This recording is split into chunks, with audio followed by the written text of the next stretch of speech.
In the name of Allah, the most beneficent and merciful. All praise belongs to Allah subhanahu wa ta'ala for blessing us with existence and granting us this opportunity to move towards Him. Dear ulama, Maulana, dear brothers and sisters, Assalamu alaikum. Adamallahu ujurana wa ujurakum bimusabina bil Husayn alayhi salam. Waja'allana wa iyyakum minat talibina bisarihi ma'a. Waliyahil Imamil Mehdi min Ali Muhammad alayhi wassalam. Allahumma salli ala Muhammad wa ali Muhammad.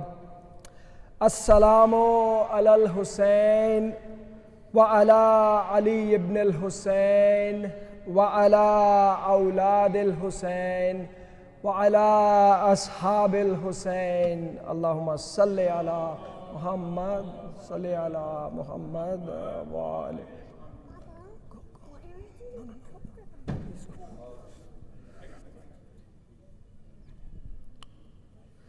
These are the words that Jabir ibn Ansari must have whispered as he was the first Zair of Imam Hussain alayhi salam. On this night of Arbaeen, my sincere dua is to ask Allah subhanahu wa ta'ala to make us all Zaireen of Abu Abdullah al-Hussain alayhi salam, inshallah. Abad wallah ya Zahra maninsa Hussaina. From the day we're born until the day we'll die, we will not forget Karbala and we will not forget you, Ya Hussain. Tonight we're holding the third Majalis of the series of 5 Majalis to commemorate the Chehlam of our Mazloom Imam Hussain alayhi salam, who was martyred. Salli ala Muhammad wa ali Muhammad, who was martyred along with his family, his companions in Karbala. As we get ready for this night of Azadari, we pray with our sincere hearts to Allah subhanahu wa ta'ala to protect all mu'mineen and mu'minat worldwide in these days of Azadari, inshallah. Koi Salman, koi Misam, koi Abu Zar nikle. Koi Salman, koi Misam, koi Abu Zar nikle. Jo bhi nikle wo muqaddar ke Sikandar nikle.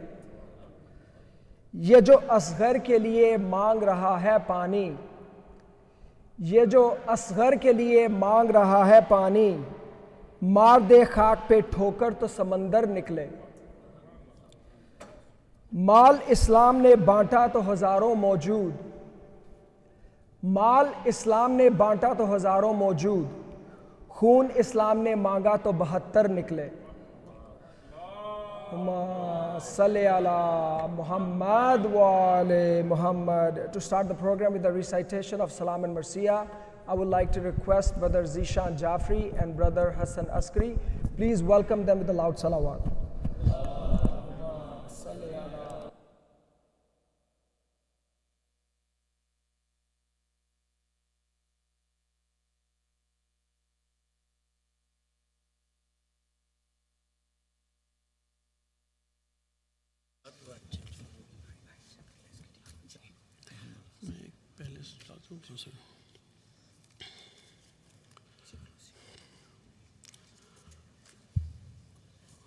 Thank you.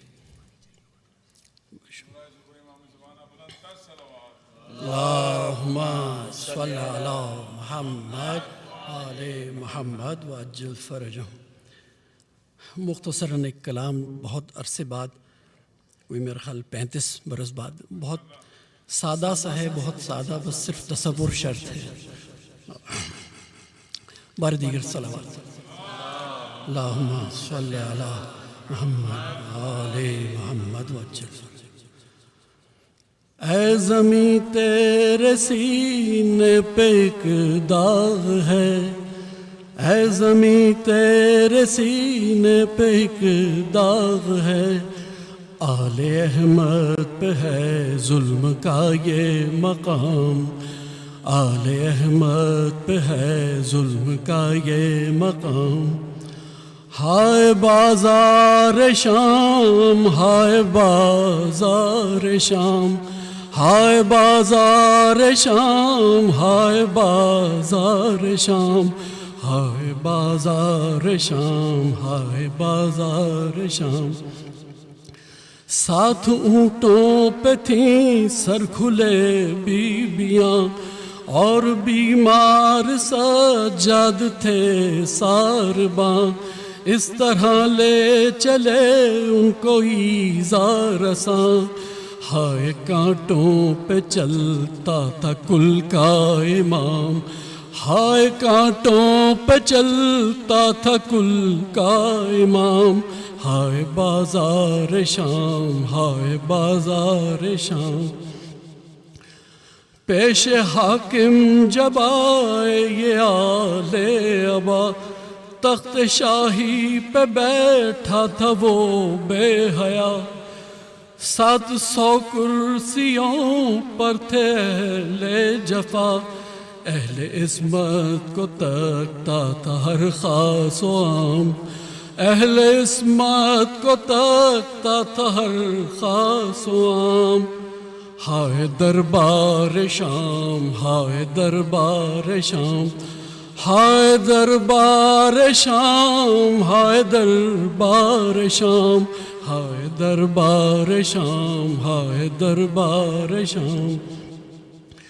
ایسے دربار ظالم میں لائے گئے، ایک رسی میں باندھے تھے 12 گلے، کوئی کیسے رقم سارا منظر کرے، بے ادب پی رہا تھا شرابوں کے جام، بے ادب پی رہا تھا شرابوں کے جام، ہائے دربار شام، ہائے دربار شام، ہائے دربار شام، ہائے دربار شام، ہائے دربار شام، ہائے دربار شام۔ وہ نجس تشت اور فرق سبت نبی، بانی ظلم کرتا تھا بے حرمتی، مارتا تھا شقی ان لبوں پہ چھڑی، بوسہ گاہے پیمبر تھے جو لا کلام، بوسہ گائے پیمبر تھے جو لا کلام، ہائے دربار شام، ہائے دربار شام، ہائے دربار شام، ہائے دربار شام، ہائے دربار شام، ہائے دربار شام۔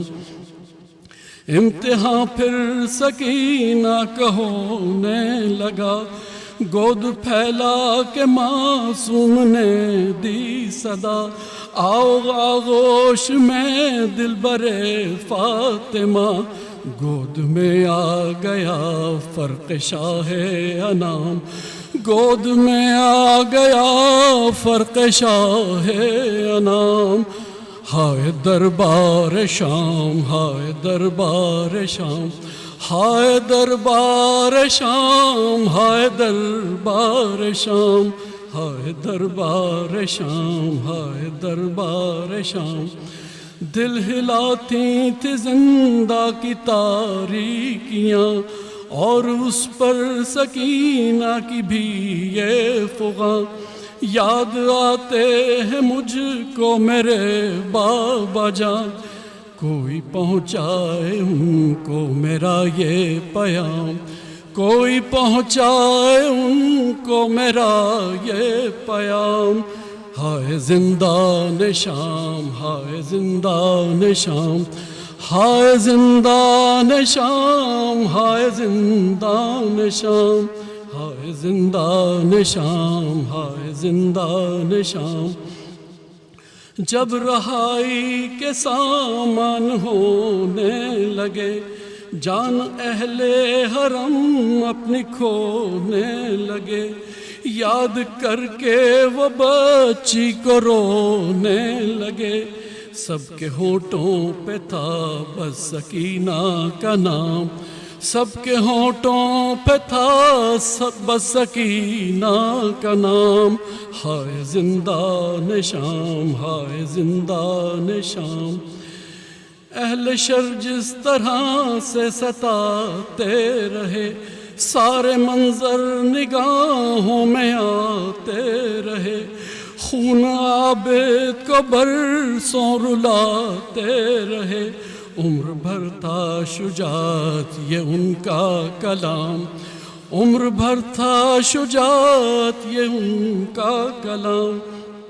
ہائے بازار شام، ہائے بازار شام، ہائے دربار شام، ہائے دربار شام، ہائے زندان شام، ہائے زندان شام، ہائے زندان شام۔ صلوات۔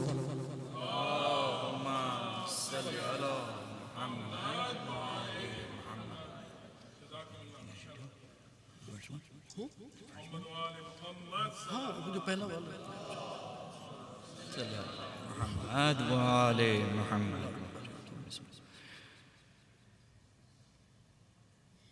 آ گئی بنت علی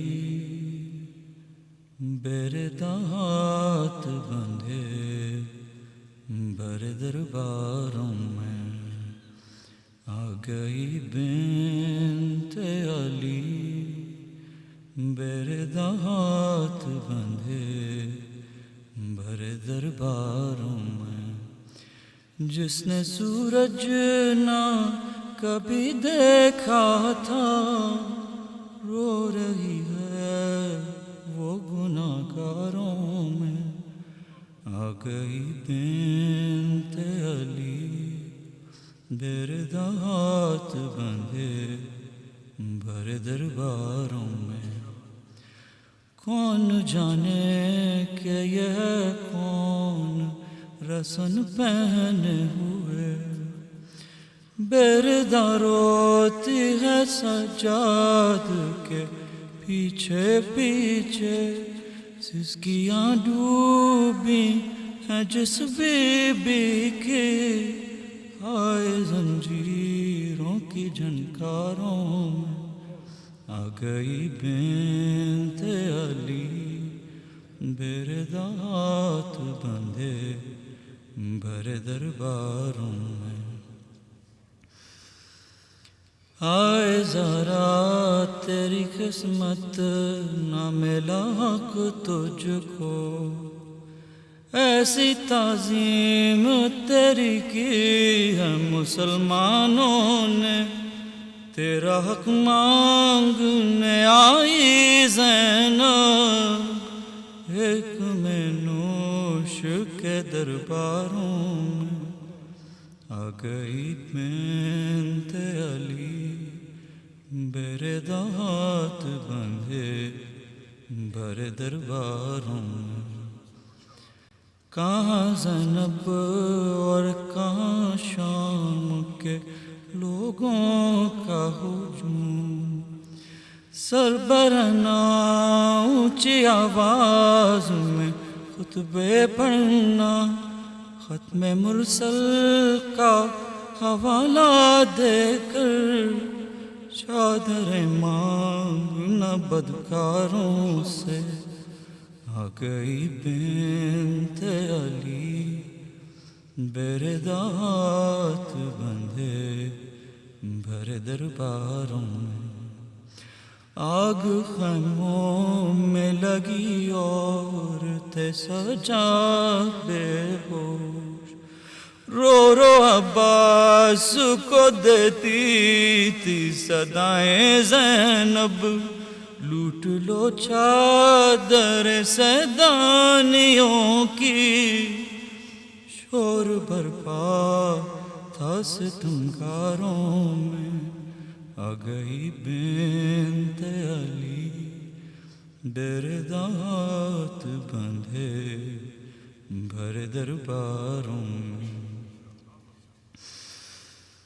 کس طرح پالی سکینہ رہے بابا کے بغیر، سو گئی چین سے تنہائی میں روتے روتے، ہچکیاں دب گئی معصومہ کی، ہائے زندانوں کی دیواروں میں، آ گئی بنت علی बेरदात बंधे भर दरबारों में सल्लल्लाहु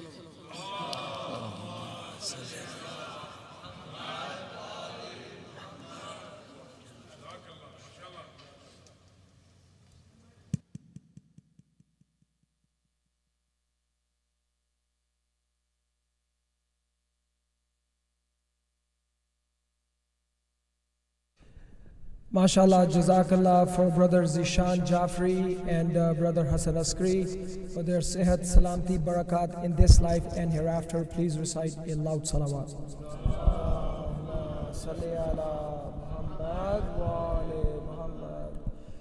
Brothers and sisters, before we move forward with the program, we'll have a short presentation by our young sisters they'll be talking about a Bloomage non-profit to the community, as well as introducing a new paid homework club that will be hosted after Sunday school lunch. So at this time, I would like to request Sister Khadija Ali, Zainab Girniwala, Tuba Sarwar, and Zahra Ghadir to please come forward. Please welcome them with a loud salawat.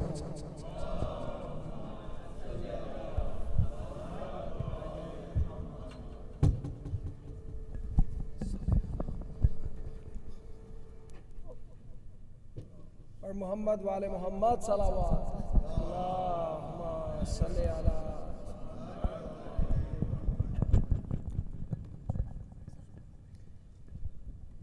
Please recite a loud salawat.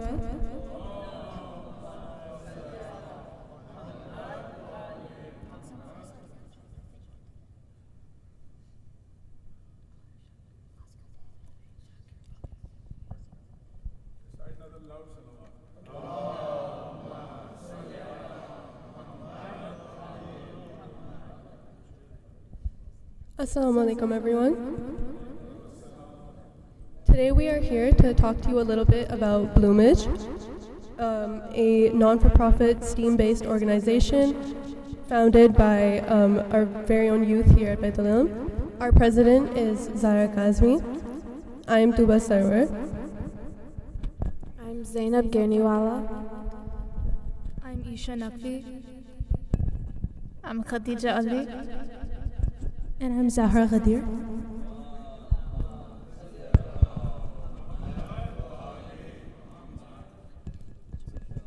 Another loud salawat, please.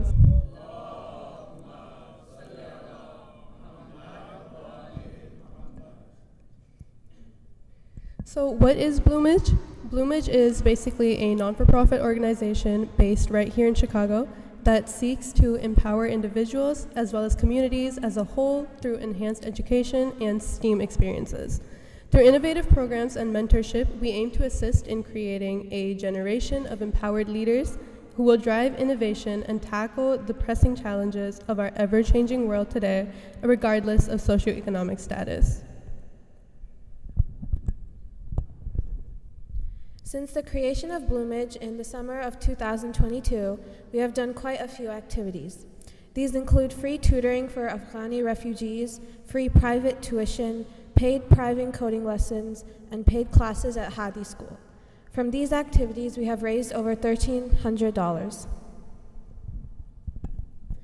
Our next initiative in the 2023-2024 school year is to create a paid tutoring club here at Beit al-Ilm.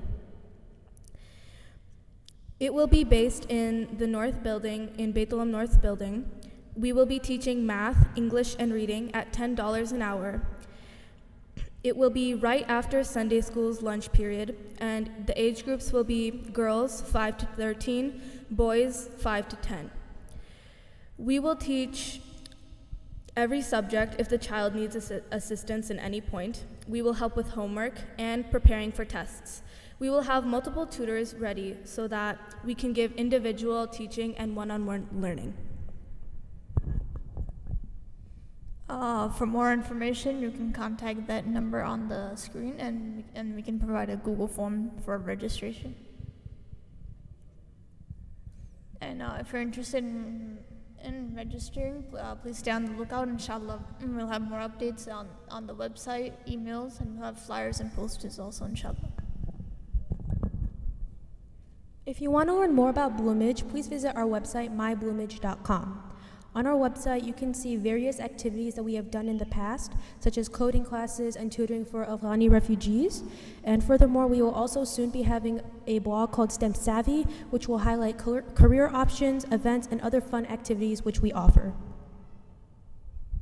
Thank you for listening to our presentation. If your child is in need of any educational assistance or support during the school year, please consider our after Sunday school tutoring. Salawat.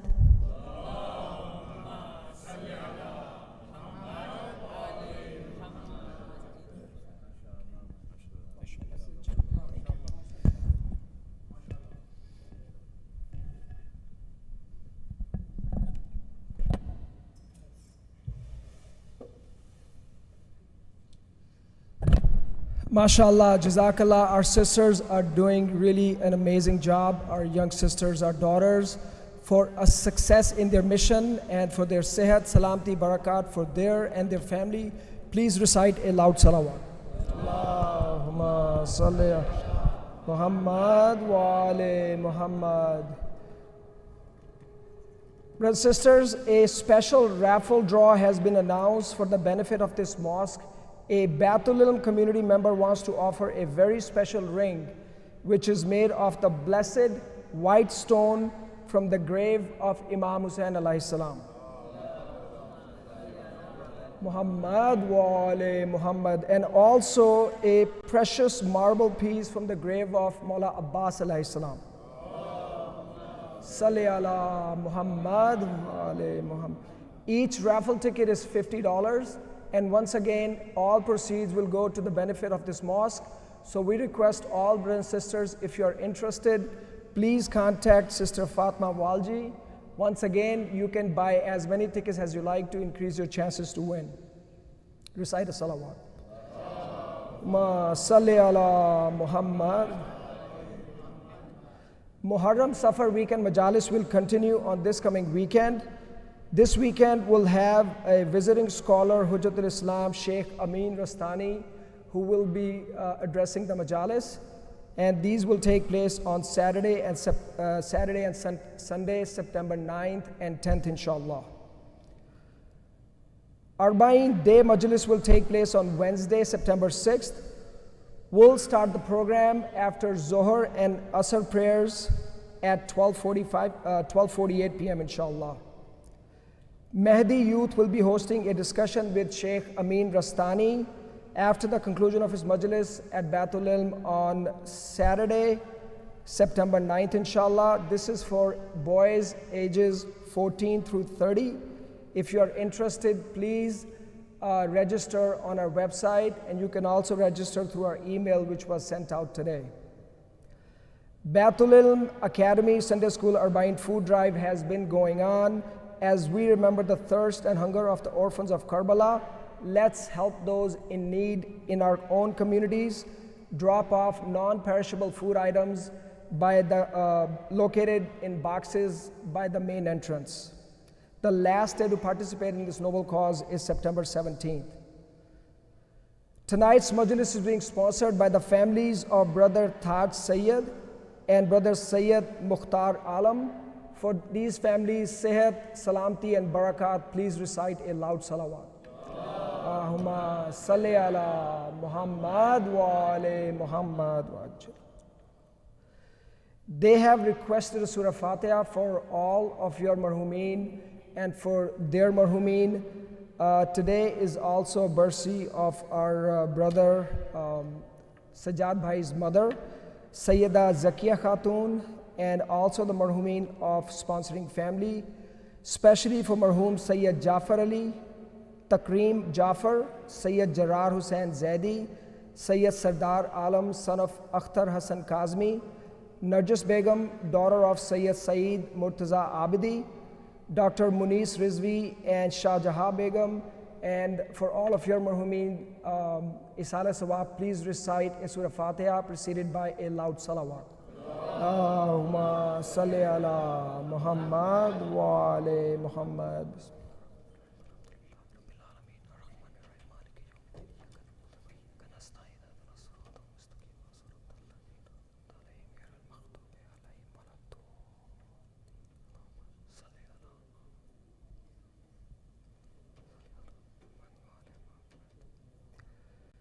شرف کے شہر میں ہر بام و در حسین کا ہے، شرف کے شہر میں ہر بام و در حسین کا ہے، زمانے بھر کے گھرانوں میں گھر حسین کا ہے۔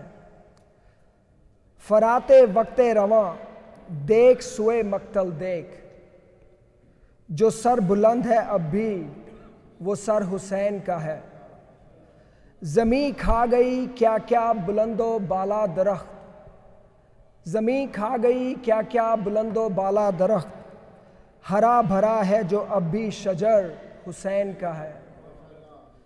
کہاں کی جنگ کہاں جا کے سر ہوئی ہے کہ اب، کہاں کی جنگ کہاں جا کے سر ہوئی ہے کہ اب، تمام عالم خیر و خبر حسین کا ہے۔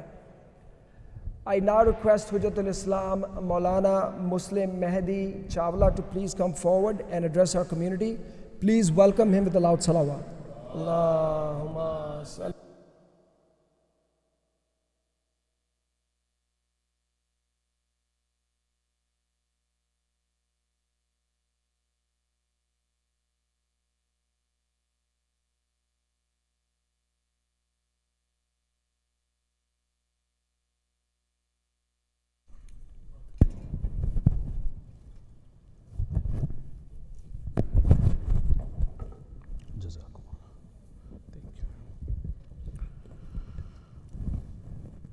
ما شاء الله لا حول ولا قوة إلا بالله العلي العظيم. حسبنا الله ونعم الوكيل، نعم المولى ونعم النصير. أعوذ بالله من الشيطان الرجيم. بسم الله الرحمن الرحيم. الحمد لله رب العالمين، الحمد لله مالك الملك مجري الفلك مسخر الرياح فالق الإصباح ديان الدين رب العالمين. الحمد لله الذي لم يتخذ ولدا ولم يكن له شريك في الملك ولم يكن له ولي من الذل وكبره تكبيرا. الله أكبر الله أكبر الله أكبر. اللهم صل على محمد وآل محمد. ثم الصلاة والسلام والتحية والإكرام على النبي الأمي المكي المدني سيدنا ومولانا ومولى الثقلين بالقاسم محمد.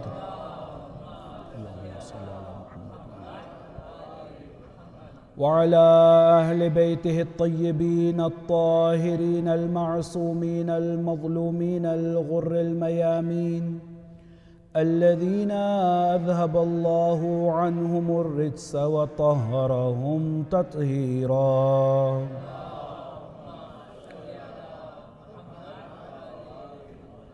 ولعنة الدائمة على أعدائهم من حين عداوتهم إلى قيام يوم الدين. أما بعد، فقد قال الله الحكيم في كتابه الكريم وقوله الحق. بسم الله الرحمن الرحيم. والعصر إن الإنسان لفي خسر إلا الذين آمنوا وعملوا الصالحات وتواصوا بالحق وتواصوا بالصبر. آمنا بالله وصدق الله العلي العظيم.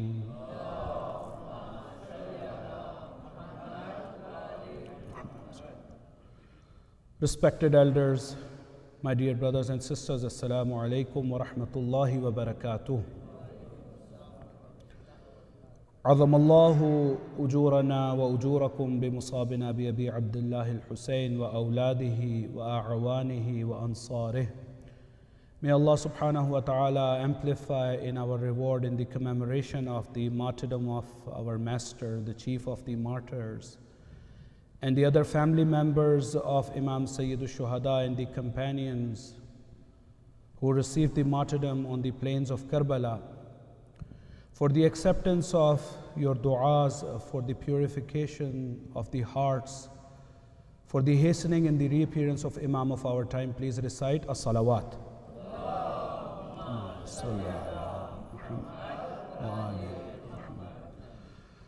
Brothers and sisters, in the series of 5 majalis tonight, entering the third phase of this series, and as I introduced the topic 2 nights ago, and then we departed on the journey of analyzing the words of the one who is known as the partner of Imam Sayyidul Shuhada in his mission, none other than Ummul Masaib, Sharikatul Hussein, Zainab Salamullahi alayha. Allahumma salli.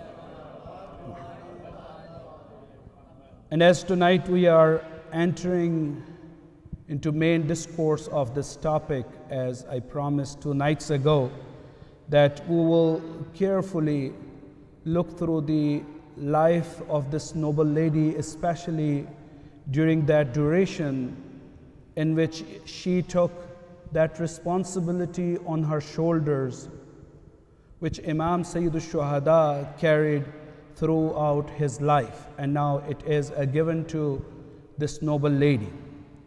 And the sabr, the patience, or in better words, the resilience shown by this noble lady, that resilience displayed by this noble lady is an example which has no parallel before her and after her in the history.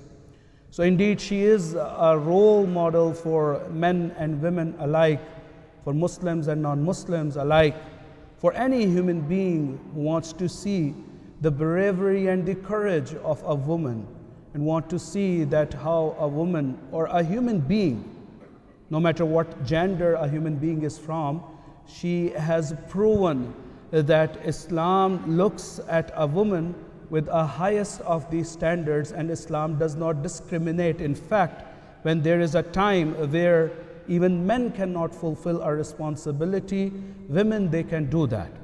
So inshallah, before we speak about some of the words of this noble lady and some of the sacrifices presented by her, I want to present an introduction tonight to speak about the wisdom of Imam Sayyidul Shuhada.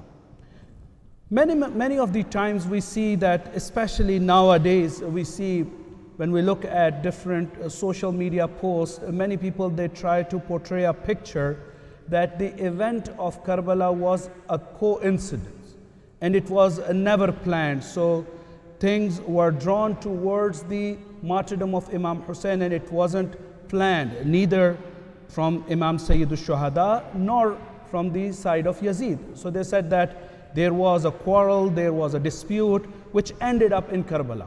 So in one way, they want to justify those atrocities, and inshallah we'll speak about that. Sayyidah Zainab, she spoke about those lame excuses in the courts of Ibn Ziyad and Yazid, and she very clearly mentioned that not only that Imam Sayyidul Shuhada was very well aware of his mission, but every single individual of the camp of Imam Hussein was very well aware of that sacrifice.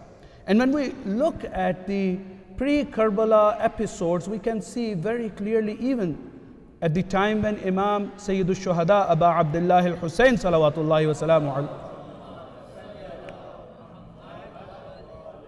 is departing from Medina. And some people, including his own brother Muhammad ibn Hanafiya, asked this question that now, since you are leaving Medina and you are moving towards Karbala, which ended up in Karbala, initially the plan was to go towards Kufa, as the people of Kufa invited Imam Sayyidul Shuhada. So one suggestion was that instead of going towards Iraq, go towards Yemen, for instance, or any other place where there is less chance of evil of Banu Umayyah.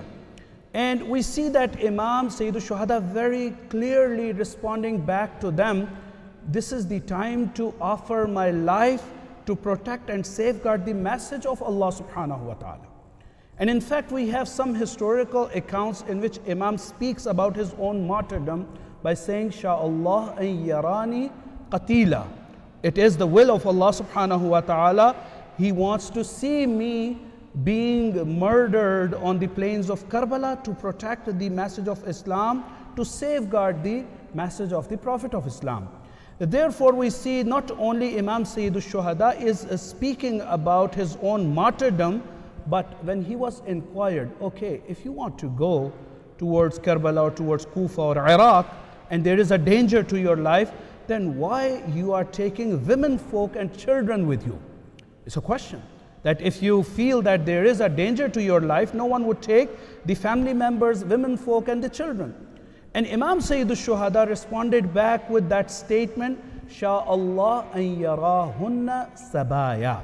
It's the will of Allah subhanahu wa ta'ala. He wants to see them being imprisoned and in chains and being taken as the captives. So now this one statement very clearly shows that it was very clear in the minds of the people who were departing from Medina. Other than that, even before, many years before the year 60th after Hijrah, we know during the time of Imam al-Muttaqeen, Amirul Mu'mineen, Asadullah al-Ghalib, Ali ibn Abi Talib,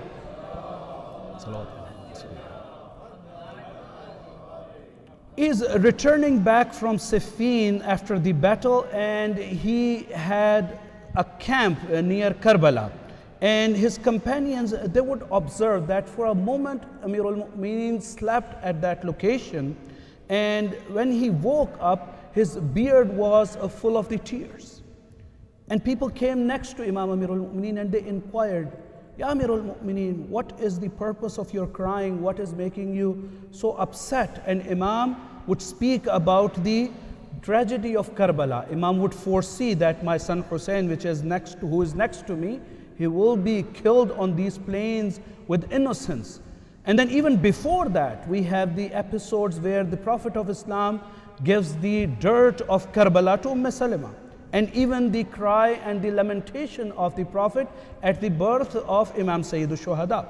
All these events are telling us not only Imam Sayyid al-Shuhada and the companions of Imam were very well aware of what is going to take place, but they were ready to offer their sacrifices. Another very important evidence can be given through the strategy of Imam Sayyid al-Shuhada.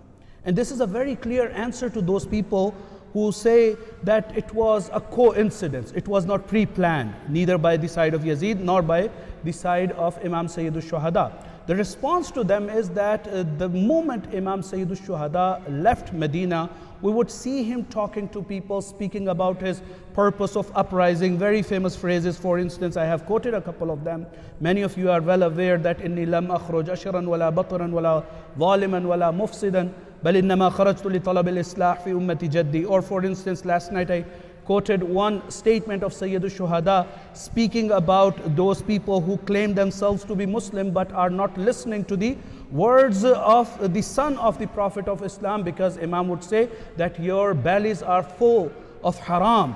And sometimes he would speak to them that you are the low slaves of this world. In other words, Imam at many places, he is not only speaking about his purpose, but also he is trying to awaken the people. And in terms of the preparation, you might have heard during the Masaib that on his journey towards Kufa, where he ended up going towards Karbala, at one station he distributed the flags.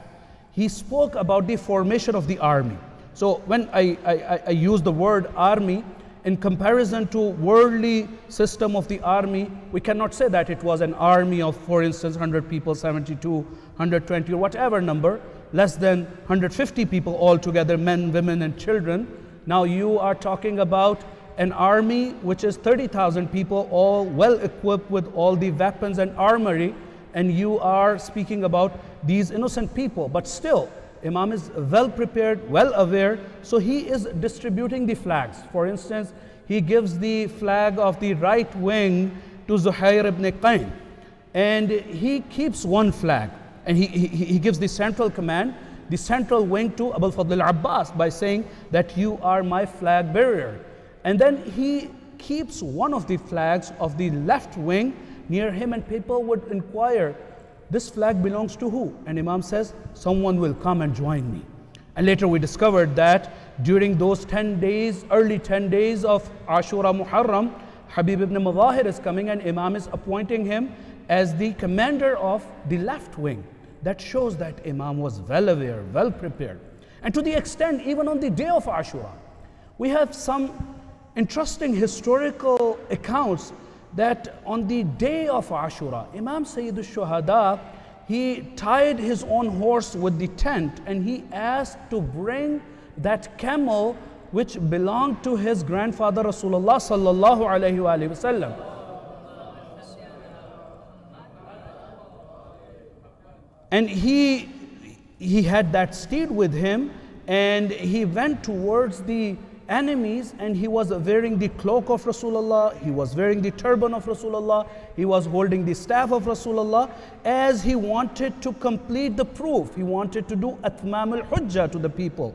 And one of the reasons how ulama have analyzed why the left wing was given to Habib ibn Mudahir and right wing was given to Zuhair ibn Qayn, why not other people? One of the reasons is that these were two companions of Rasulullah, to remind people that who you are going to fight against. And until the day of judgment, he wanted to have this proof in the minds of the people that Imam Sayyid al-Shuhada tried his level best to have peace and truce.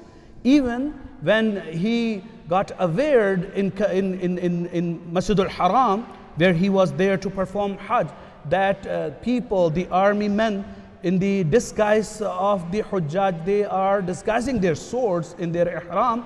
Imam left Haramullah. Imam left Makkah to avoid the bloodshed. So all this is showing that Imam had a purpose in his mind. Now, with this introduction, Imam had all that planning in his mind. Did Imam not think about the circumstances after his martyrdom? So he has prepared all these things. Now, did he not know that he will be killed on the plains of Karbala, and Yazid would try to hide all the facts and the truths? He himself has seen during the time of Amirul Mu'mineen Ali ibn Abi Talib salawatullahi wa salamu alayh, just few years after the event of Ghadir, when people that deprived Amirul Mu'mineen from his right, Imam would go and ask people, don't you remember the Prophet of Allah appointed me as his successor? Don't you remember the event of Ghadir? And people would say, no, we don't remember. So Imam Sayyid al-Shuhada knows that. Imam Sayyid al-Shuhada wants to make sure the sacrifice which he is giving, it is going to stay alive forever. Therefore, he has planned on purpose, and he has prepared all those women folk, especially this noble lady, Sayyida Zainab, to carry this torch after Imam Sayyid al-Shuhada.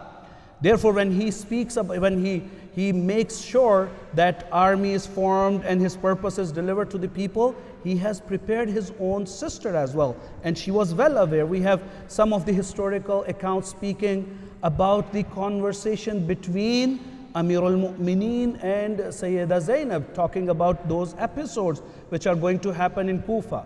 For instance, we have a historical account about the dream of Sayyida Zainab when she sees all those atrocities and talks to the Prophet, even during the time of the Prophet.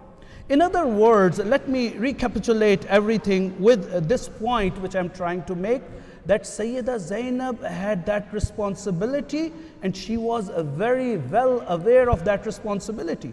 And before we ask Imam Sayyid al-Shuhada, Yabna Rasulullah, you have made sure that you are going to safeguard Islam. Have you made sure that after you, that torch is carried towards the people? Because Yazid would try to justify his actions and people wouldn't know that. Therefore, he decided to have Sayyida Zainab as his ambassador. And you know, in this day and age, especially in the era of marketing and propaganda, we know how important it is, especially now what we see, fake news, that when it is spread through strong medias, and especially even nowadays media, they try to manipulate the role of a woman. But Imam Sayyid al-Shuhada is giving us a true example. What is the divine manner to use a woman in that sanctified place to be the ambassador of Islam, and where a man wouldn't be able to perform his responsibility, a divine woman would come and perform that responsibility. Therefore, we see at least at 3 places, 3 stages, we see Sayyida Zainab has saved the life of Imam of her time, Imam Sayyid al-Sajjad. So, Sallu ala Muhammad wa ala Muhammad. So, we all know on the eve of the atrocities, Sham-e-Ghariba, that historical account reports that when this Hamid ibn Muslim or Humayd ibn Muslim, the reporter of Karbala, says that I saw that a tall woman standing next to a tent and trying to get inside the tent. I went to her and I asked, do you have something precious in the tent? Why you are trying to endanger yourself? And she responded back, yes, I have someone very important in the tent.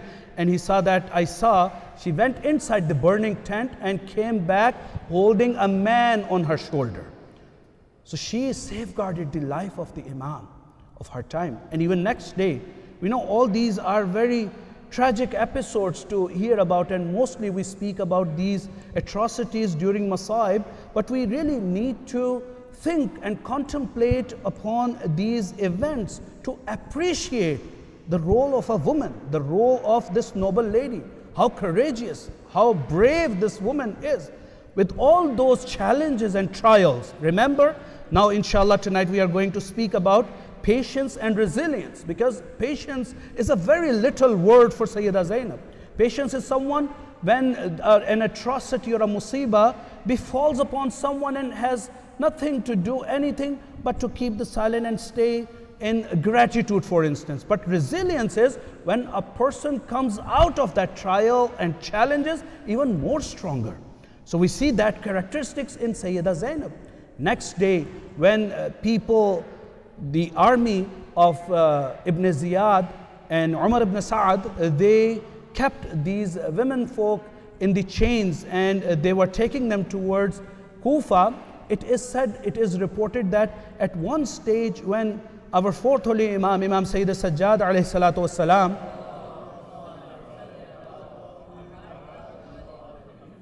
looked at the head of his own father on a spear. It's easy to say, but it is very difficult to imagine for one moment that someone who is in the state of sickness and who is in the state where a yoke is in his neck, where there are spikes and his hands are tightened and there are chains and shackles all around his body, and he's looking at the head of his father and he's not looking at anywhere.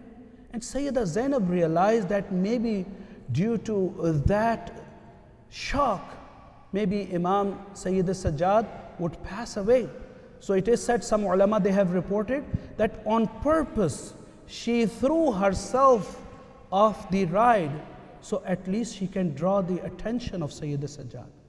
That is one other example how Sayyida Zainab safeguarded the life of the Imam of her time. Another time when they were taken as the captives in the court of Ibn Ziyad in Kufa, Ibn Ziyad looking at the prisoners, women folk without proper head coverings, chain in hands, they were kept standing.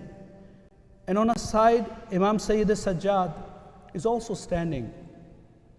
Ibn Ziyad says, keeping head of Imam Sayyid al-Shuhada next to him, disrespecting that blessed head, where one of the companions of Rasulullah would come and say, I bear witness of Allah, I swear, I have seen the Prophet of Allah kissing these lips which you are disrespecting with the stick.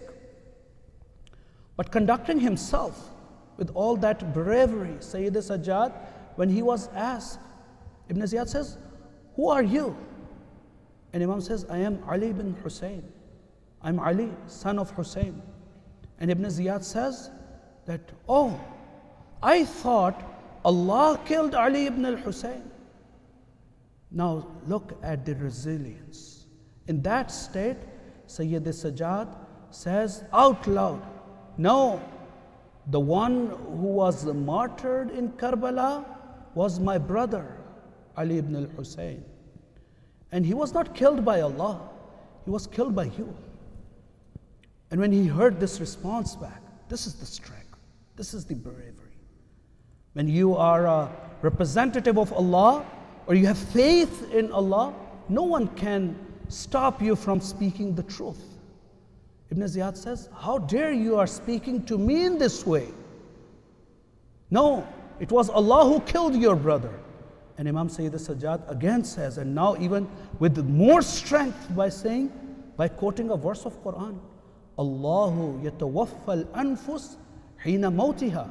Yes, it is Allah who takes the soul of a dying person, but it was your soldier who killed my brother. Yes, Allah took his soul. And at that time, he became outrageous. He said, you dare to speak to me in this way? I'm going to kill you. And at that moment, Sayyida Zainab, a roaring lioness, a heroine, comes out and say, Ubaidullah ibn Ziyad, enough is enough. You cannot touch my nephew. He's Imam of my time. Imagine a woman, a lady, taken as a captive in that court. When a person has that strength of Iman, she says, if you want to kill him, you need to kill me first. Now you can understand the strategy of Imam Hussein. The planning of Imam Hussein, bringing the women folk to Karbala, was to safeguard that torch of the guidance, that light of the guidance, because it was a shame for Arabs to kill a woman. Ibn Ziyad couldn't touch Sayyida Zainab. So these are few examples where we can very clearly say, that not only Sayyida Zainab had a control on herself, but also she was very well prepared to face all those atrocities with patience and resilience. So now, departing from this point, what is the concept of sabr in Islam? So I have quoted a verse from Holy Quran from Surah Al-Asr. Bismillahir Rahmanir Rahim. Wal Asr.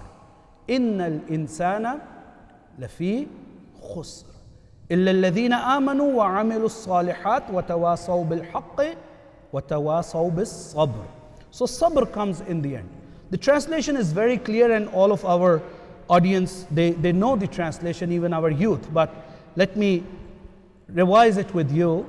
Allah subhanahu wa ta'ala speaks about, in my own words, so it's not a literal translation, wal asr, because there is a lot of tafsir about Surah Al-Asr. What is the meaning of Al-Asr? The time of Salatul Asr, for instance, or a time in its entirety, or the Asr of the Day of Judgment, or Imam Al-Asr. All these are the possibilities when we look at the scholars of Quranic sciences, they have explained. But what is connected to Al-Asr, or this oath, or this qasam, is Allah says, Innal insana lafi khusr. Verily, inna is an intensifier in Arabic, which is putting emphasis upon the text which is coming after inna. Al-insan. Al-insan in Arabic is referring to the human race, every human being. Innal insana lafi khusr, is at fail, at loss. So now maybe some of you can relate tonight's majlis with yesterday. I spoke about the criteria of success in this world and in hereafter last night. So now Allah subhanahu wa ta'ala is referring to that eternal loss by saying, everyone, no matter whoever you are a professor, you are a doctor, you are an entrepreneur, you are a lawyer, you are an accomplished person, innal insana lafi khusr, all of you are at loss, illa alladhina amanu. But there is an exception.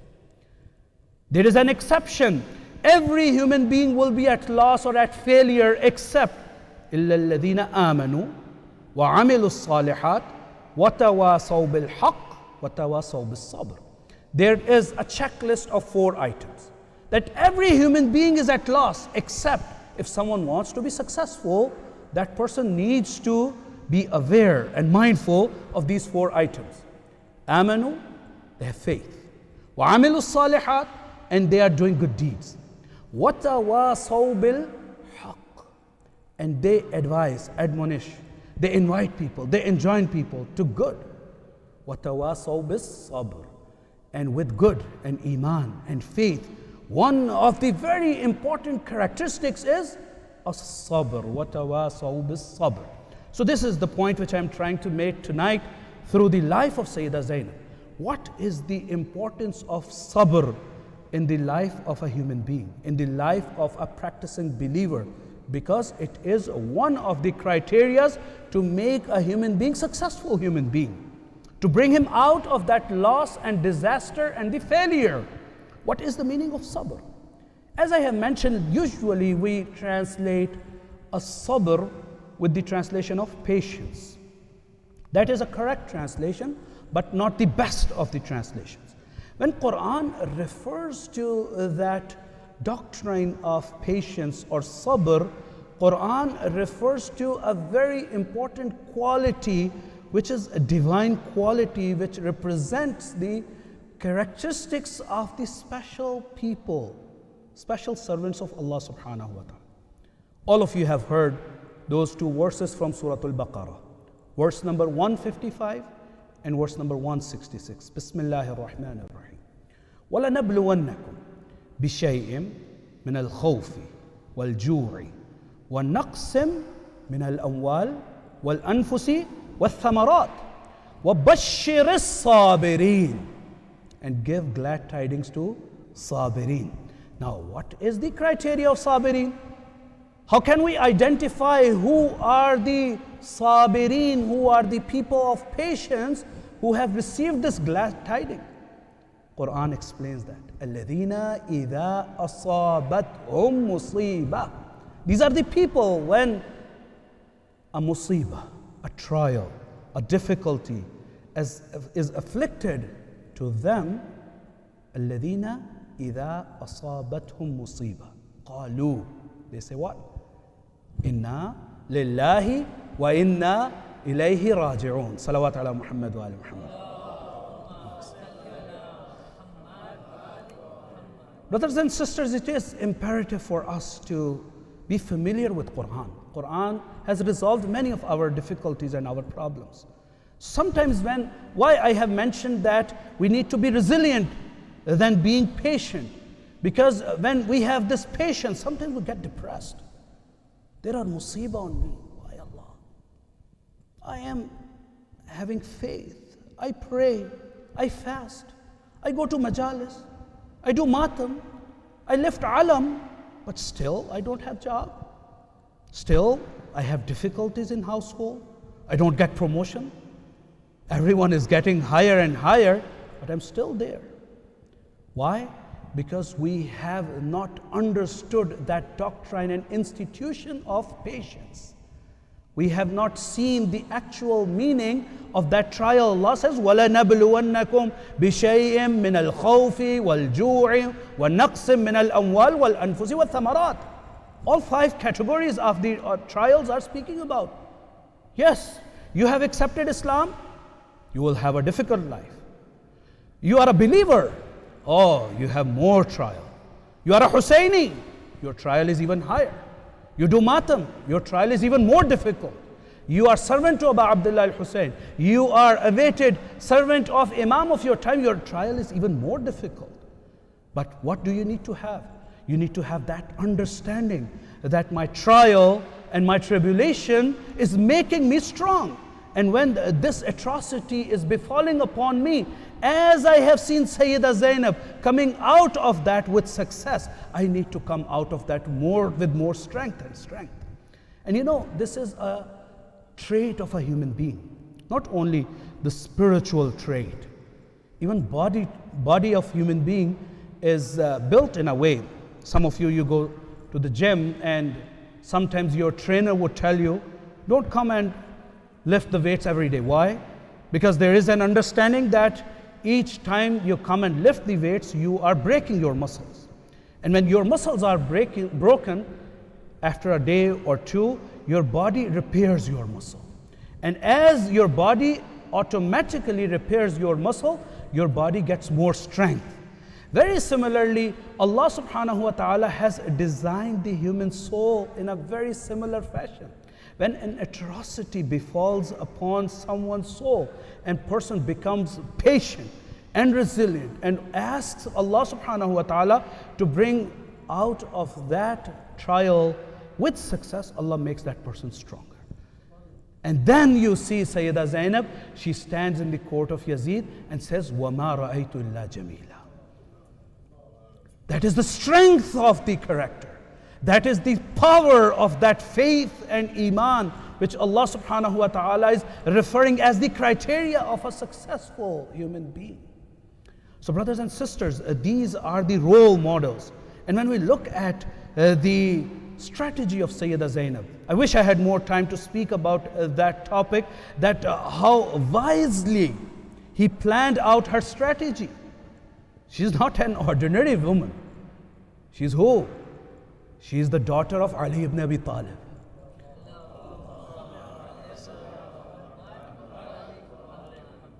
And when you speak about Ali ibn Abi Talib, no one has seen on the face of earth after Rasulullah a man equivalent to Amirul Mu'mineen Ali ibn Abi Talib in his excellence, his knowledge, his bravery, his courage.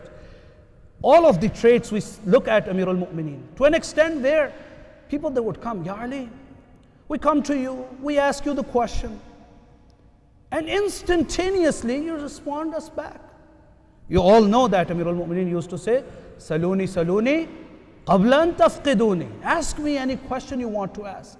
And people that would come and they would pose the most difficult question. And they would think that now Ali would have a pause. Ali would go and ask someone. Amirul Mu'mineen instantaneously would respond back. Someone would ask, Ya Ali, we asked you a very difficult question. You didn't think for a moment. Why? Salawat ala Muhammad wa ali Muhammad.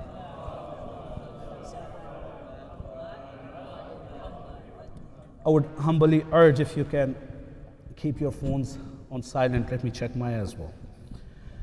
Sallu ala Muhammad wa ali Muhammad. Yeah, sometimes it has happened to me, telling people put your cell phones on silent, and my own phone is the loudest one. So therefore I need to be very careful. When I hear all these noises, it's not mine. Sallu ala Muhammad wa ali Muhammad. Now there is no embarrassment, it happens, everyone can forget. So just a reminder, a respectful reminder. So Amirul Mu'mineen was inquired by this person who does not have the station of Amirul Mu'mineen. Even nowadays, many people, they would speak about Amirul Mu'mineen and they would compare him with themselves. They would think, oh, if I think like that, Ali must have thought like that.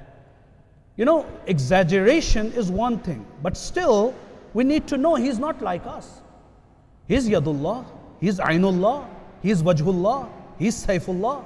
He's the one who has given everything for Allah subhanahu wa ta'ala. So he has a merit. And people then they would come and ask, Ya Ali, why you did not think about a question and you responded back? Amirul Mu'mineen saying, okay, you tell me one thing. Yes, Ya Ali, tell me how many fingers do you have on your hand? 5 fingers. And Imam Ali would say that why you did not think about, why you did not look at your hand? Ya Ali, because my hand belongs to me and it is right in front of me. And knowledge of my hand is in my mind and in my heart. Amirul Mu'mineen would answer, as the knowledge of your hand is in your brain and in your mind and in your heart, the knowledge of entire creation is given to me by Allah.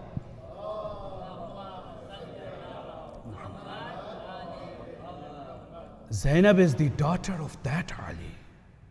A Sahabi would say, oh man, is it the time of the resurrection? No, no, no.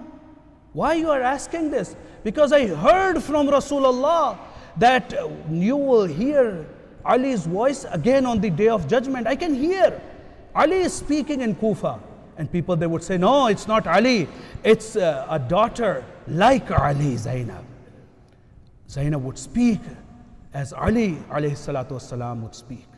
और ये हमारे सामने एक ऐसी मिसाल नहीं थी जहाँ सैयदा ज़ैनब उस بہادر شیرنی کی طرح مولا کائنات کے لہجے میں بول رہی ہیں کہ لوگ آ کر کے کہیں کہ یہ زینب نہیں بول رہی ہے، علی یہ بول رہا ہے، یہ علی کا لہجہ بول رہا ہے۔ جواب اس کا یہ ہے کہ یہ وہ علی کی وہ علی بیٹی، کہ وہ علی جو میدان خیبر میں آ کے، خندق میں آ کے دشمن کو اپنی تلوار سے پچھاڑے، یہ زینب ہے جو اپنے لہجے سے، علی کے لہجے میں بول کے دشمنوں کو پچھاڑے۔ عزیزان محترم، یہ ایام کربلا کے خاص طور پہ شام میں یہ درس سیکھنے کے، اہل بیت کی فضیلت کو جاننے کے، ہم ان سے وابستہ ہیں، ہم ان کی فضیلت کو مانتے ہیں، ہم ان سے ان امتحانوں میں جو اللہ نے ہمارے لیے بھی پیش کیے ہیں، اگر ہم حقیقی معنوں میں ہدایت دیکھنا چاہتے ہیں تو ان واقعات سے ہدایت دیکھیں کہ کس طرح مولا کائنات اپنی زندگی میں ہمیں ہر قدم پہ بتا رہے ہیں۔ اور پھر باب مدینۃ العلم ہے نا، اب میں نے صبر کی گفتگو کی تو مولا کائنات کی ایک ایسی عظیم حدیث آپ سب کے سامنے نقل کروں کہ ہم سمجھ سکیں کہ صبر کے معنی کیا ہے، صبر کی حقیقت کیا ہے، کیونکہ ہمیں اپنی زندگیوں میں صبر کو اپنی زندگیوں میں اجرا کرنا ہے، ہمیں صابر بننا ہے۔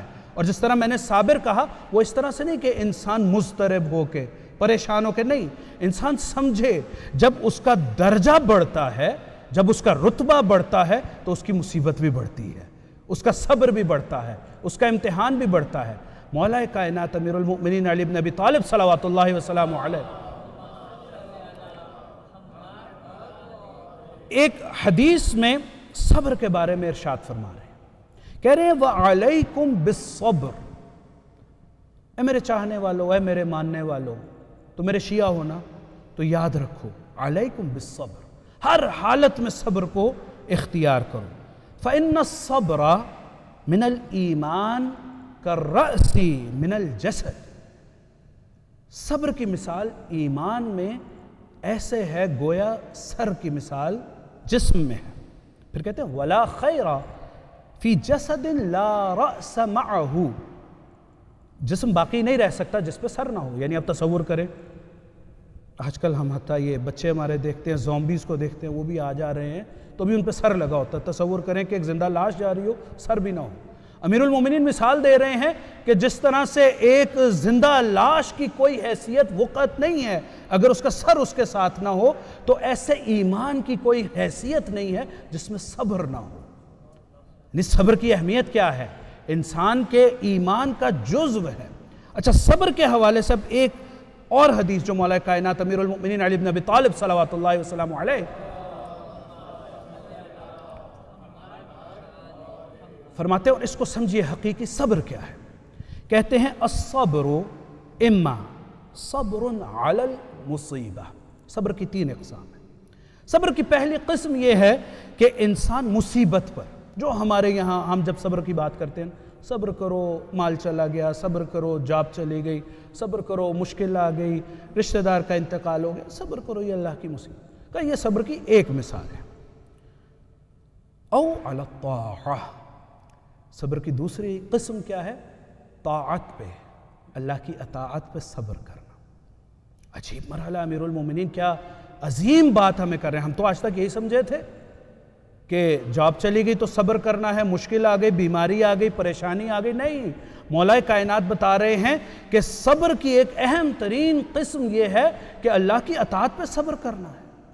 جب جسم نہیں مان رہا، سردیاں ہیں، پانی سے وضو کرنا پڑے گا، کہا ایسے میں اپنے جسم کو صبر کی تلقین کرو، صبر رکھو، پانی سے وضو کرو، اٹھو، روزہ رکھنے کو جی نہیں چاہ رہا، صبر کرو اللہ کی معصیت پہ، اللہ کی معصیت پہ اور اللہ کی اطاعت پہ صبر کرو، اور اپنے نفس کو قانے کرو کہ مجھے اللہ کی اطاعت میں صبر کرنا ہے۔ اور پھر کہا تیسری قسم او عن المعصیہ، اور اللہ کی معصیت پر، میں اس کو بیان کروں گا تھوڑا سا، اور پھر کہا وَهَذَا الْقِسْمُ الثَّالِثُ، اور یہ جو تیسری قسم کا صبر ہے نا، اعلیٰ درجۃ من القسمین الاولین، کہ جو تیسری قسم کا صبر ہے، الصبر علی المعصیہ، یہ پہلی 2 قسموں سے بڑھ کے۔ کیا مطلب؟ ہم تو سمجھتے تھے کہ مصیبت پہ صبر سب سے بڑا صبر ہے، نہیں، مولا کائنات بتا رہے ہیں مصیبت پہ بڑا سب سے صبر نہیں ہے۔ مصیبت پہ صبر کرنا تو کوئی بھی انسان کر سکتا ہے، اس سے بڑا صبر یہ ہے کہ جب انسان کا نفس امارہ اسے خدا کی اطاعت سے دور کرے، ایسی حالت میں اس نفس کو صبر پر قائل کرنا اور اللہ کی عبادت کرنا، اطاعت کرنا، اس کی بندگی کرنا، وہ صبر کی اس سے بڑھ کر قسم ہے۔ اور اگر سب سے اعلیٰ قسم دیکھنا چاہتے ہو تو اس وقت جب تمہارا صبر تمہیں معصیت کی طرف لے کر جائے، جب تمہارا نفس تمہیں حکم دے کہ آؤ بڑی لذت ہے، اس گانے کو سنتے ہیں، اس موسیقی کو سنتے ہیں، اس میں بڑی لذت ہے، ایسے موقع پہ اپنے نفس کو روکنا صبر کی سب سے بڑی قسم ہے۔ اس غیبت میں بڑی لذت ہے، سنتے ہیں، اس کے بارے میں گفتگو کرتے ہیں، نا، یہ صبر سب سے بڑا صبر ہے۔ یہ نامحرم کو دیکھ کے لذت مل رہی ہے، ایسے موقع پہ صبر کرنا، اس نگاہ کو نیچے کرنا، اللہ سے توبہ و مغفرت کرنا۔ یعنی معصیت پر جب انسان کا، معصیت سے مراد نافرمانی، گناہ، اللہ کی نافرمانی پہ جب نفس حکم دے تو اس نفس کو کہنا کہ صبر کرو۔ کیوں صبر کرو؟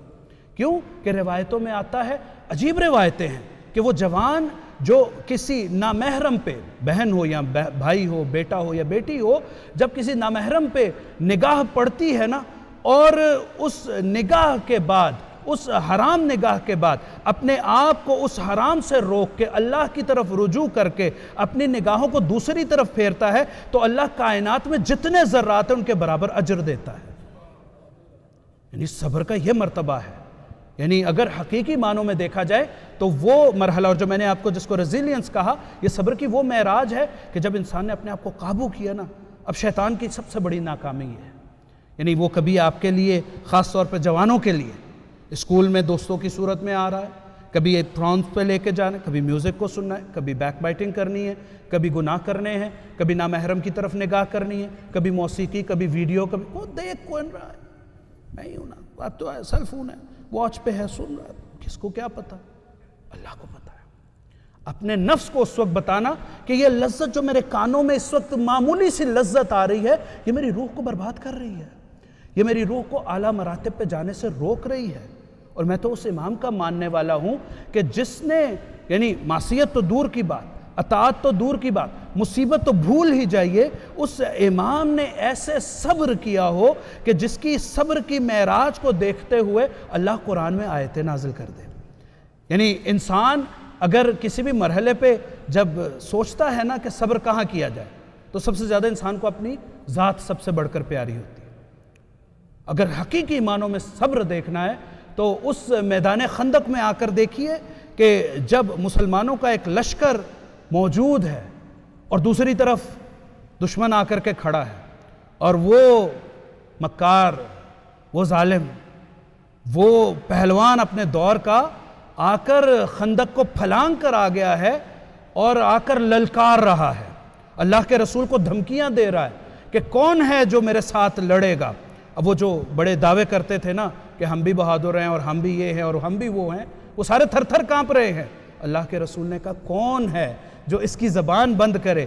تاریخ نے کسی اور کا نام نہیں لکھا، اسی کا نام لکھا جو فاتح بدر ہے، جو فاتح حنین ہے، جو فاتح خندق آ کے بنے گا۔ تاریخ نے لکھا وہ حیدر کرار آگے آیا کہ یا رسول اللہ، اس بدبخت کی زبان بند کرنے کے لیے آپ کا غلام علی حاضر ہے۔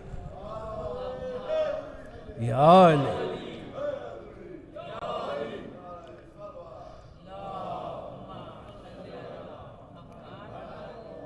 وہ شیر خدا، آپ نے وہ خندق کا یقیناً واقعہ پڑھا ہوگا، سنا ہوگا، وہ مکالمہ، اتنا وقت نہیں ہے تفصیل میں جانے کا، صرف صبر الہی کی کہ جو انسان کے نفس کو، وہ سیدہ زینب اسی علی کا پرتو ہے، اسی علی کا ریفلیکشن ہے، اسی علی کے چراغ کی ایک کرن ہے۔ بتایا علی نے کیسے کہ اس ظالم کو اس مکالمے کے بعد کہ جب فرنار کرنے لگے نا تو سینے پہ ایک دفعہ کے چڑھ گئے۔ اب ایک لمحہ چاہیے کہ اس کا سر تن سے جدا ہو۔ اس نے ایسی گستاخی کی، اپنا لعاب دہن مولا کائنات کے چہرہ مبارک کی طرف پھینکا، مولا کائنات اٹھ کے کھڑے ہو گئے، چکر کاٹا۔ صبر علی الطاعہ، یہ ہے صبر، صبر علی المعصیہ۔ مولا کائنات ہمیں درس دے رہے ہیں، مولا کائنات نہج البلاغہ میں فرما رہے ہیں، یا دعائے کمیل میں، اللہم اغفر لی الذنوب التي تقطع الرجاء، اللہم اغفر لی الذنوب التي تنزل البلاء، اللہم اغفر لی الذنوب التي تحبس الدعاء۔ تو یہ نہیں ہے مولا کائنات کہہ رہے میرے گناہ، نا، مجھے اور آپ کو سلیقہ سکھا رہے ہیں۔ تو یہاں پر بھی بتا رہے ہیں ایک دفعہ اٹھے، چکر کاٹا، چکر کاٹا، اور پھر آ کے اس کی گردن کو، عمرو بن عبدود کی گردن کو تن سے جدا کیا۔ اب پوچھنے والے نے پوچھا یا علی کیا ماجرا تھا کہ آپ تو اس کے سینے پہ سوار تھے اور ایک ہی لمحے میں اس کی گردن تن سے جدا ہونے والی تھی، تو آپ نے یہ چکر کیوں کاٹا؟ تو مولا کائنات نے ایک عظیم جملہ عطا فرمایا، کہا کہ اگر اس حالت میں میں اس کی گردن کو اس کے تن سے جدا کرتا تو شاید میرا نفس یہ سوچتا چونکہ اس نے میری اہانت کی ہے تو میں نے اپنے غصے کی وجہ سے اس کی گردن کو تن سے جدا کیا۔ علی کی عبادت ہو، علی کی جنگ ہو، علی کی ریاضت ہو، علی کی کسی چیز میں بھی غیر اللہ کا تصور نہیں ہے۔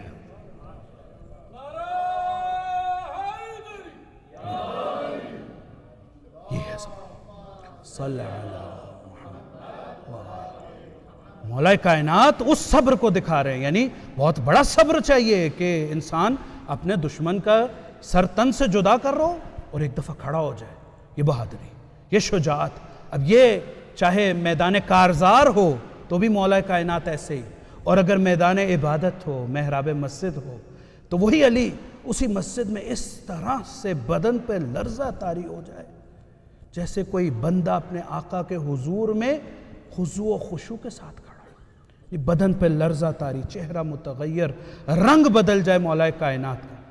یہ ہے صبر علی الطاعہ کی معراج، ہمیں بتا رہے ہیں کہ زندگیوں کو کس طرح سے گزارنا۔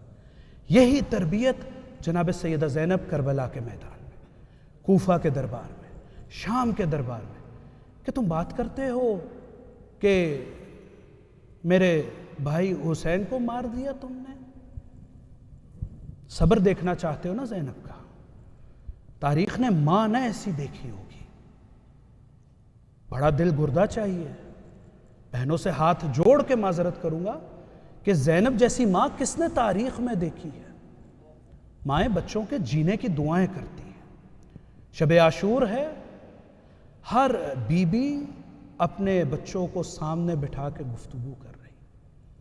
جناب ام فروا قاسم کو سامنے بٹھایا، بیٹا قاسم کل عصر عاشور ہوگی نا تو سب اپنی اپنی قربانیاں پیش کریں گے، دیکھو کہیں ایسا نہ ہو کہ کوئی کہے حسن کا لال قاسم لڑا نہیں۔ ایک خیمہ ایسا ہے کہ جس میں زینب نے اون و محمد کو سامنے بٹھایا ہے۔ مائیں دعائیں مانگا کرتی ہیں، ماؤں کی آرزو ہوتی ہے کہ بیٹوں کے سر پہ صحرا سجے، بیٹوں کے لیے بہو لے کر آئی جائے، لیکن یہ کربلا کی ماں ہے، یہ شریکت الحسین ہے۔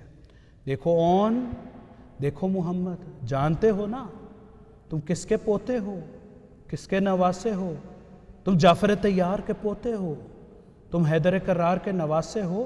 دیکھنا کل میدان میں اس طرح سے لڑنا کہ لوگوں کو حیدر کرار کی بہادری یاد آ جائے، لوگوں کو جعفر طیار کا کردار یاد آ جائے۔ کربلا کی ماں ایسے صبر کر رہی۔ عزیزو، روز عاشور آیا، ایک ایک کر کے اصحاب باوفائے امام حسین مقتل کی طرف جا رہے ہیں، ایک ایک کر کے اپنی قربانیاں پیش کر رہے ہیں۔ حر گئے، حبیب گئے، بریر گئے، ایک ایک کر کے جب سب اصحاب قربان ہو گئے نا، اب مقاتل میں مختلف ترتیبیں ملتی ہیں۔ ایک ترتیب کے مطابق سب سے پہلے امام حسین کا وہ فرزند جس کو علی اکبر کہتے ہیں، اور بعض روایتوں میں کہ زینب کے یہ فرزند ان اولین نوجوانوں میں سے تھے کہ جب امام حسین کے پاس آئے نا اور آ کر کے اجازت طلب کی تو امام حسین نے گویا یہ سوچا کہ تمہارے تو والد بھی یہاں موجود ہیں۔ امام حسین نے منع کیا، لیکن یہ بہن سفارش لے کر کے آ گئی، حسین درست ہے کہ میرے سرتاج یہاں نہیں ہیں، لیکن میں اجازت لے کر کے آئی ہوں، میرے بچوں اون و محمد کو اجازت دیجیے۔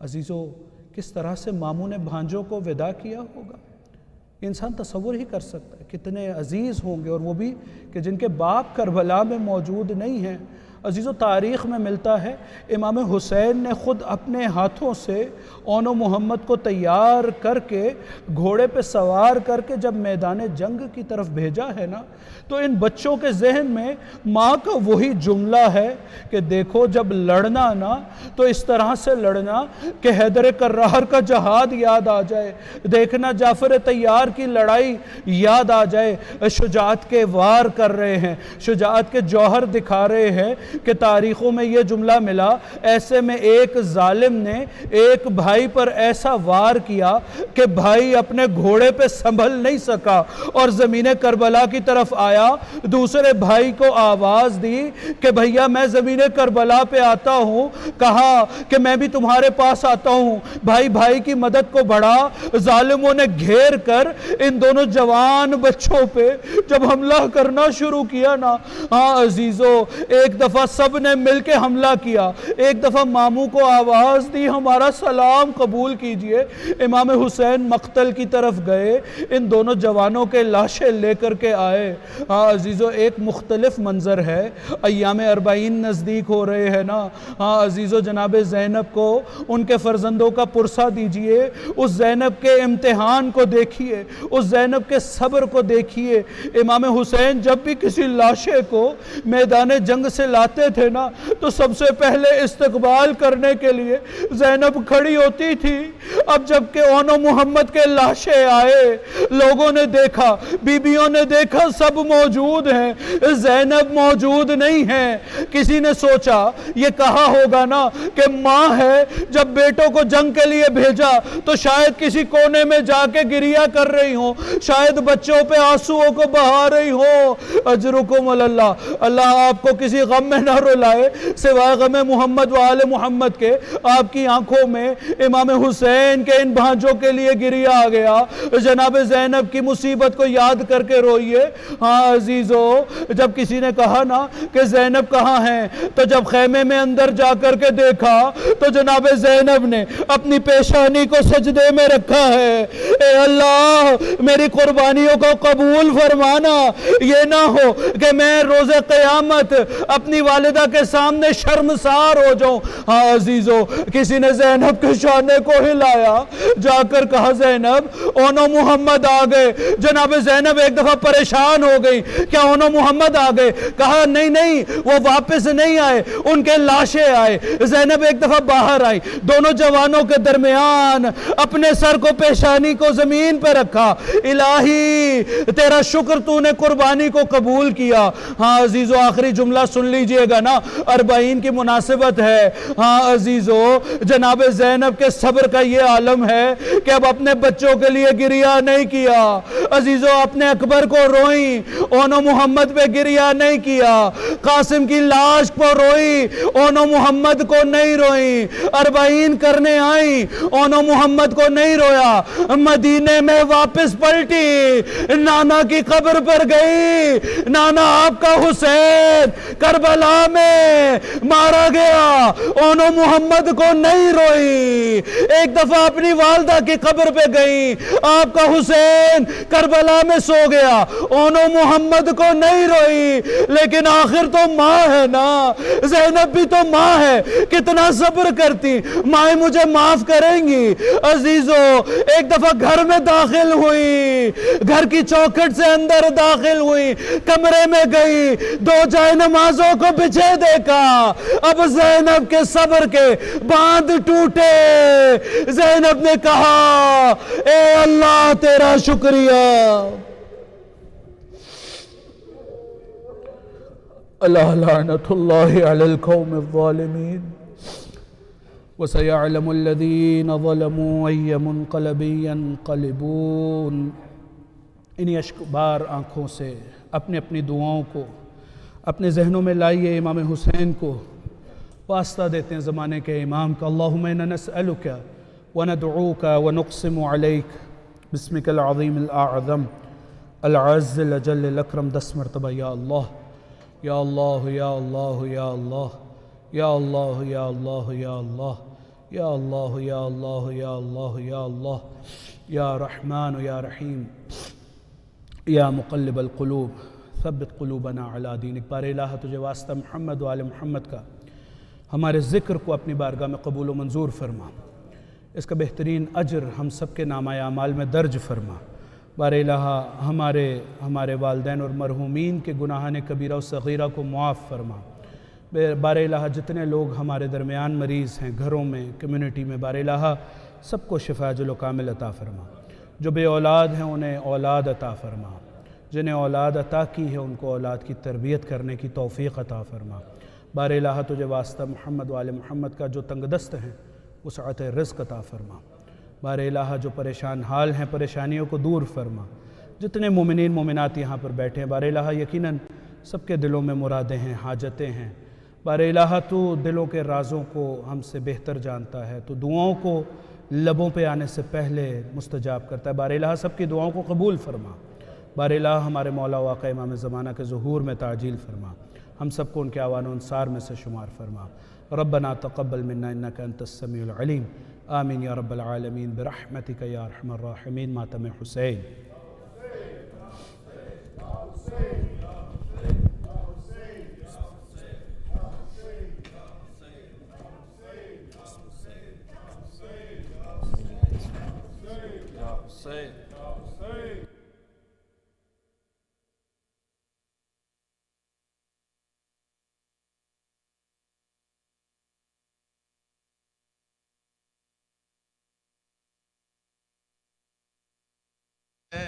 یا حسین یا حسین یا حسین یا حسین یا حسین یا حسین یا حسین یا حسین یا حسین یا حسین یا حسین یا حسین یا حسین۔ عابد کو جہاں غش آتا ہے دروں سے جگایا جاتا ہے، عابد کو جہاں غش آتا ہے دروں سے جگایا جاتا ہے، عابد کو جہاں غش آتا ہے دروں سے جگایا جاتا ہے، عابد کو جہاں غش آتا ہے دروں سے جگایا جاتا ہے، عابد کو جہاں غش آتا ہے دروں سے جگایا جاتا ہے، عابد کو جہاں غش آتا ہے ایک پھول ہے جس کو کانٹوں پہ، ایک پھول ہے جس کو کانٹوں پہ دن رات چلایا جاتا ہے، عابد کو جہاں آتا ہے دروں سے جگایا جاتا ہے، عابد کو جہاں غش آتا ہے عباس کی غیرت سے اکثر عابد کی اسیری پوچھتی ہے، عباس کی غیرت سے اکثر عابد کی اسیری پوچھتی ہے، کیا 4 برس کی بہنا کو، کیا 4 برس کی بہنا کو زندہ میں سلایا جاتا ہے، عابد کو جہاں غش آتا ہے دروں سے جگایا جاتا ہے، عابد کو جہاں غش آتا ہے سادات کے خیمے جلتے ہیں شعلوں میں گھری ہے آل نبی، سادات کے خیمے جلتے ہیں شعلوں میں گھری ہے آل نبی، پھر آج نبی کی بیٹی پر، پھر آج نبی کی بیٹی پر دروازہ گرایا جاتا ہے، عابد کو جہاں غش آتا ہے، دروں سے جگایا جاتا ہے، عابد کو جہاں غش آتا ہے، بی بی کو قریب لاش جری دروں کی اذیت دیتے ہیں، بی بی کو قریب لاش جری دروں کی اذیت دیتے ہیں، عباس کو تڑپانے کے لیے، عباس کو تڑپانے کے لیے زینب کو ستایا جاتا ہے، عابد کو جہاں غش آتا ہے، دروں سے جگایا جاتا ہے، عابد کو جہاں غش آتا ہے،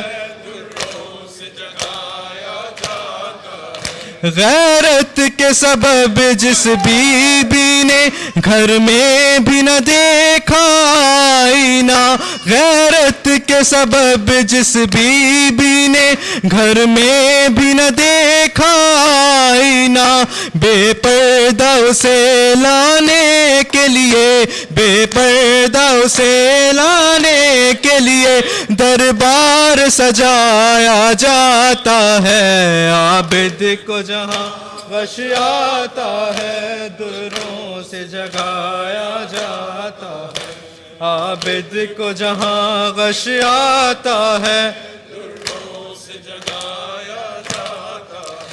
بن بیاہ کے اکبر مار گئے، ارمان نہ نکلے بانوں کے، بن بیاہ کے اکبر مار گئے، ارمان نہ نکلے بانوں کے، تابوت پہ اکبر کے صحرا، تابوت پہ اکبر کے صحرا کچھ یوں بھی چڑھایا جاتا ہے، عابد کو جہاں غش آتا ہے، دروں سے جگایا جاتا ہے، عابد کو جہاں غش آتا ہے، رہ رہ کے شہیدی دیکھتے ہیں نیزے سے سکینہ کی جانب، رہ رہ کے شہیدی دیکھتے ہیں نیزے سے سکینہ کی جانب، لگتا ہے کہ پشت ناقہ سے، لگتا ہے کہ پشت ناقہ سے بچی کو گرایا جاتا ہے، عابد کو جہاں غش آتا ہے، دروں سے جگایا جاتا ہے، عابد کو جہاں غش آتا ہے، پردے میں بلال کرب و بلا روئے نہ میرا مولا کیوں کر، پردے میں بلال کرب و بلا روئے نہ میرا مولا کیوں کر، افسوس کے تربت میں اب تک، افسوس میں تربت میں اب تک زہرا کو رلایا جاتا ہے، عابد کو جہاں غش آتا ہے، دروں سے جگایا جاتا ہے، عابد کو جہاں غش آتا ہے، دروں سے جگایا جاتا ہے،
یا حسین یا حسین یا حسین حسین یا حسین یا حسین یا حسین سینوں میں غم ہو سر پہ علم ہو سینوں میں غم ہو سر پہ علم ہو بڑھتا قدم ہو ماتم نہ کم ہو چلتا رہے یہ کاروان بڑھتا رہے یہ کاروان حسین یا حسین یا حسین یا حسین حسین یا حسین یا حسین یا حسین سینوں میں غم ہو سر پہ علم ہو بڑھتا قدم ہو ماتم نہ کم ہو چلتا رہے یہ کاروان بڑھتا رہے یہ کاروان یہ کاروان ہے اہل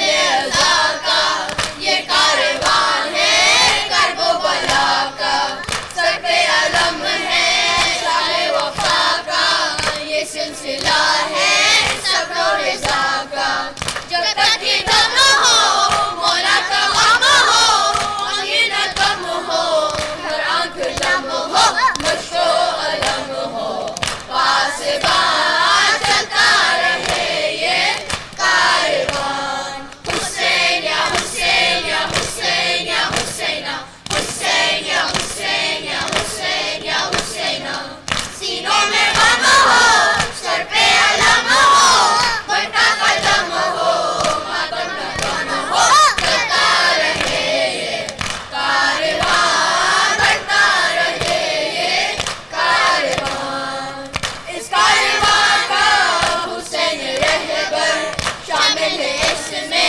شک 72 جن و ملک بھی چلتے ہیں مل کر شامل ہے ہم بھی ادنا سے نوکر بل میں اذان ہے راہ وفا ہے سب کی صدا ہے سب کی دعا ہے روشن رہے یہ کہکشاں چلتا رہے یہ کاروان حسین یا حسین یا حسین یا حسین حسین یا حسین یا حسین یا حسین سینوں میں غم ہو سر پہ علم ہو بڑھتا قدم ہو ماتم نہ کم ہو چلتا رہے یہ کاروان بڑھتا رہے یہ کاروان سلام تم پر حسین والو اے عزادارو اے غم گسارو علی و زہرا کی جان سارو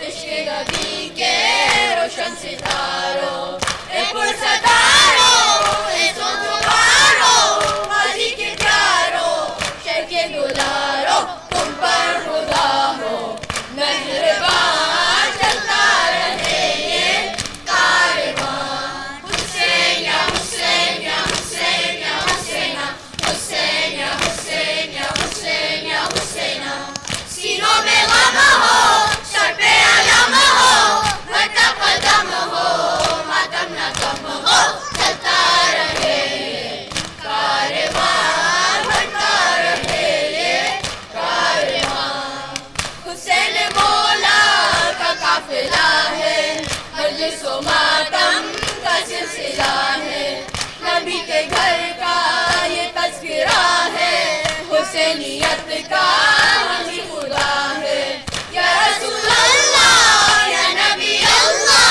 ہم سب کے آقا دامن تمہارا حسینیوں کا صاحبان چلتا رہے یہ کاروان حسین یا حسین یا حسین یا حسین حسین یا حسین یا حسین یا حسین سینوں میں غم ہو سر پہ علم ہو بڑھتا قدم ہو ماتم نہ کم ہو چلتا رہے یہ کاروان بڑھتا رہے یہ کاروان حسین کا غم زندہ رہے گا ماتم زمانہ کرتا رہے گا فرش عزا کو بچتا رہے گا حسینی پرچم اونچا رہے گا یہ عزاداری یہ پرسداری گھر گھر جاری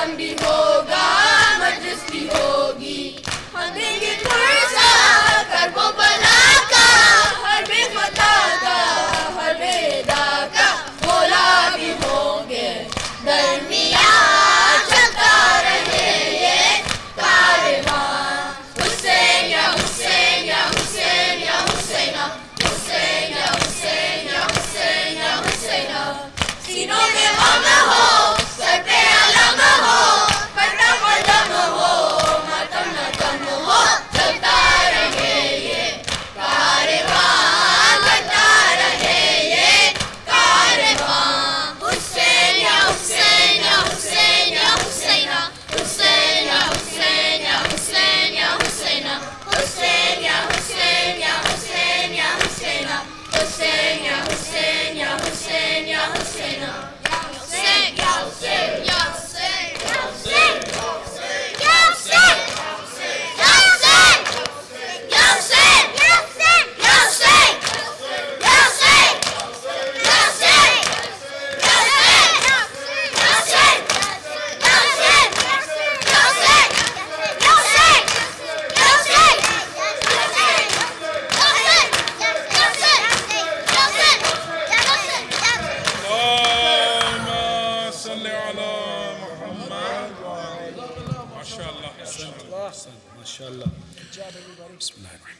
السلام عليك يا نبي الله يا حبيب الله يا رسول الله يا رحمة للعالمين ورحمة الله وبركاته. السلام عليك يا أمير المؤمنين يا عسوب الدين أسد الله الغالب علي بن أبي طالب. السلام عليك يا فاطمة الزهراء سيدتي نساء العالمين. السلام عليكما يا سبطي نبي الرحمة وسيدي شباب أهل الجنة الحسن والحسين ورحمة الله وبركاته. السلام عليك يا علي بن الحسين زين العابدين ومحمد بن علي باقر العلم الأولين والآخرين وجعفر بن محمد الصادق البار الأمين وموسى بن جعفر الكاظم وعلي بن موسى الرضا المرتضى ومحمد بن علي التقي الجواد وعلي بن محمد الهادي والحسن بن علي الزكي العسكري. السلام عليك يا حجة ابن الحسن القائم المهدي عجل الله تعالى فرجك وسهل الله تعالى مخرجك وزهورك ورحمة الله وبركاته.